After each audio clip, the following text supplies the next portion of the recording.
By the way, tong kwentas na sinapit mo sa akin, Moma, ayoko nito tanggalin mo to, Moma. Hindi ko gusto kasi ang bigat. Masakit siya sa leeg, Moma. Tanggalin mo, please. This is so heavy, Mama. Please remove this kind of necklace in my neck. And I don't like it. I don't like it, Mama. Ganon din kahit ibigay mo to sa akin, isasamla mo rin naman to eh. Okay, fine. Tatanggalin ko na, Badiday. Ops, for a minute, Mama. Wait, Mama. Wag. Ibalik mo, Mama. Ibalik mo. Ibalik mo ulit. Akin to. Akin to. Hahawakan ko lang, please. Wag mo, Ma. Mama, sa akin mo na lang yan isasabi to. Try mo balik mo dito sa leeg ko.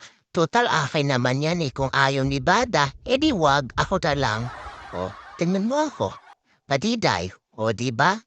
Yayamanin ang Kuya Fifi mo. So, kung yayamanin ka, kukunin din naman ni Moma yan at saka isasamla? Yes, of course naman, Badiday. Diba? Sabi ni Moma na hold nga yung sahod niya. Kaya eto na, palaking tulong ito para sa pagkain natin, Badiday. Problema talaga sa'yo masyado kang maarte. Anong maarte? Ayoko lang kasi na ilagay ni Moma sa leeg ko dahil nga mabigat, Kuya Fifi. Ang sabihin mo, ayaw mo lang, nag-iinarte ka. Kasi nga, mahilig kang sumabay sa uso. Teka, Badiday, mukhang kinakabahan ako kung ano na naman ang gagawin ni Moma sa akin. Lagot ka, Kuya Fi. Kung ako sa'yo, mag-escape ka na lang. Halika na, talon ka na dyan. Yeah, okay lang ako dito, Badiday. Kailangan ko din magtrabaho eh. Kapag nasanglato ni Moma, bibili siya ng cat food at saka tanduay ni Appa. Ops, teka lang, Moma. Parang hindi ako komportable dito sa sunglasses, so hindi ko talaga siya type, Moma. Pati na rin ito nakalagay sa ulo ko, Moma. Tatanggalin ko, Moma, ha? Kasi hindi ko talaga ito nagustuhan eh. Okay na ako dito sa necklace. Tulungan mo ako, Moma.